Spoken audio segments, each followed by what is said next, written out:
All right, so being in lockup slash ADSEG slash hole, whatever you want to call it, different prisons have different terminology. So being there, you gotta be mentally strong, or you ain't gonna make it. Just like when you get to any new place, you have to observe everything and see what's going on. Now, I'm in there. I don't have a bunkie for like maybe 3 weeks, which was cool. It was kind of peaceful because I didn't have to deal with nobody. And I was hoping if I did have to deal with somebody, he was going to be cool. If not, then it was going to be beat because you got to spend 6 months in there with some fucked up retard or ended up fucked up ass energy in there, and it wouldn't be good. The 3 weeks in there, I enjoyed it to myself. Now, mind you, the food comes through the slot 3 times a day. You get a shower. You can get a shower every other day. They pop the door open, and you would have to walk down the hall, hop in the shower. Showers are straight cold. That's it. No warm, nothing. It's straight freezing cold. Now, I figured out why they do that, and it's like beneficial, which I didn't know at the time. Now I know that getting a cold shower like releases dopamine and serotonin. So if you're like super depressed, that would help sitting in a cold shower, but most people ain't really doing that because they're just like tiptoeing in there and shit. But so an hour out a week. It's a 2-tier. So if you look out of the cell, it's wrapped around. So in the center would be the COs, and there's cells on the bottom and cells on the top, and it's wrapped all the way around. When you go out, you get cuffed up, the whole nine, cuffed up, walked out, and you're in cages. You know what I'm saying? You can work out, do your pull-ups, push-ups, whatever the case may be. Bullshit, because there would be like a couple other cells out with you. Only a couple though. Not, there's a certain amount of cells that are allowed out, you know what I mean? And like, you're in separate cages anyway. It's not like you can interact. You can, but like you're split. 15-minute phone call a week, so you can call out on the streets. After being there and observing the shit, I was getting more time on the phone. Eventually, after I started fucking with the COs and like bullshitting with them, you know what I'm saying? Just like anything you can do to possibly get more time on the phone, whatever the case may be, you gotta use it to your advantage. So I would fuck around with the cops, you fucking bullshit with them or fuck with them and shit and like talk shit, whatever the case may be. You know what I'm saying? Just so I can get more phone time. I'd be like, yo, let me burn for like 10 more minutes. Or sometimes they let me burn for like an hour on the phone. You know what I'm saying? Because they knew they was like, oh, this dude's alright. You know what I'm saying? That's what they thought anyway. You know, that's what happened. Working out every day. You're working out in the cell every day, getting husky. That's all you got to do is work out and read. You know what I mean? My mindset at the time, still fucked up though. Still fucked up. Still negative. Still thinking about ways to make money negative. All negative shit. I get a bunkie after like 3 weeks to a month. He was cool. He was from here my way. We kind of clicked good. It made the time go by faster. Now, I'm like, all right, so this shit's beat. Let me get drugs in this motherfucker. You know what I mean? So I call, home to the streets. My girl at the time, send that shit in through the mail. We're going to try it here, see if it works. You know what I mean? That's what happened. Boom, I got wait for mail. That was like the highlight of the week, waiting for the mail.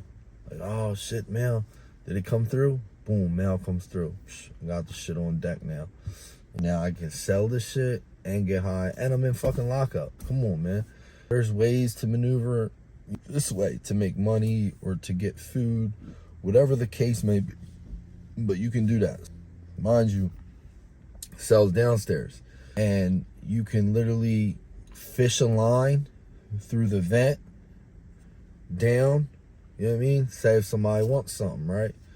Fish a line all the way down to them. Tie the drugs on it. Boom, drop that shit down. Fish it down there. They grab it. They have a runner is the ones that do the food or whatever the case may be. They'll have a runner be like, yo, can you give so-and-so this upstairs? Boom, they'll drop off the food, the stamps, whatever the case may be. Or if it's money out in the street, then that's when you would call your peoples and they would call their peoples. They would talk and Western Union type deal. A lot of the times it wasn't that. It was mostly shit that I needed. Food, stamps, whatever, because I'm sending letters out and shit like that. If you fish a line down there, also there's ways to, underneath the doors, you got a good gap like that you can slide shit down, hit other cells. It was all like a game. Like you're just like, yo, I got it. Bong, you're throwing shit down the way. They're like, nah, I didn't catch. Boom, you know, and you're just trying to get it there without getting caught. And you're doing shit, so the time goes by, and plus I was getting high, so you know what I mean. I'm masking my problems with drugs as I was doing on the street. Same shit, masking my emotions, masking my shit, and I'm getting high and I'm selling shit. Same exact fucking patterns.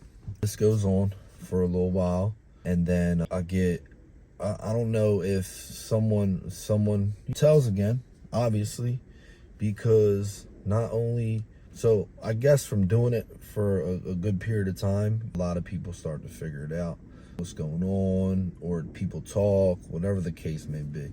The runners now, somebody tells the runner, like, yo, can you pick something up from this cell? The runners are like, all right, they know it's something because you're getting a little package, you know what I mean? So the runner watches me go, you know, my cell, but I got my back turned, but he sees like the stuff I grab, you know what I mean? And so he sees like this book I grab and hand him the shit. He sends it over to the other dude, and the dude gives me the merchandise for the drugs. And shortly within that night or the next day, my cell gets raided. Now they do random raids, but this wasn't no like random. Like this was like, this dude's got shit, like, because when I was down, because they have cages.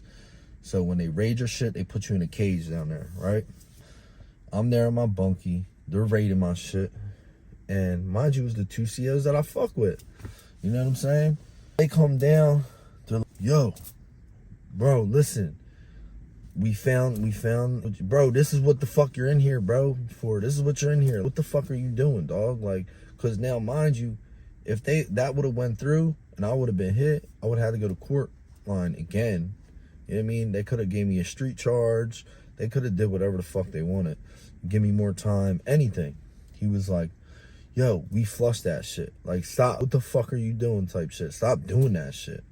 They're basically saying, bro, like, stop doing this goofy shit.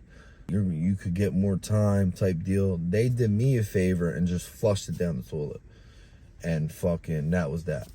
They ain't see nothing. Which was clutch. It was good for me. Cool. All right, perfect. I'll get back in the cell. I was pissed because that's my shit. I'm making money off it, and plus I'm getting high. I was mad as hell. Not like I didn't look at it as a good way. Like, oh man, that's great. Nah, it was like, fuck, man, what the fuck am I doing now? Where how am I gonna get this shit? That's how that went down. I was in there for a good amount of time, maybe like 3-4 months when that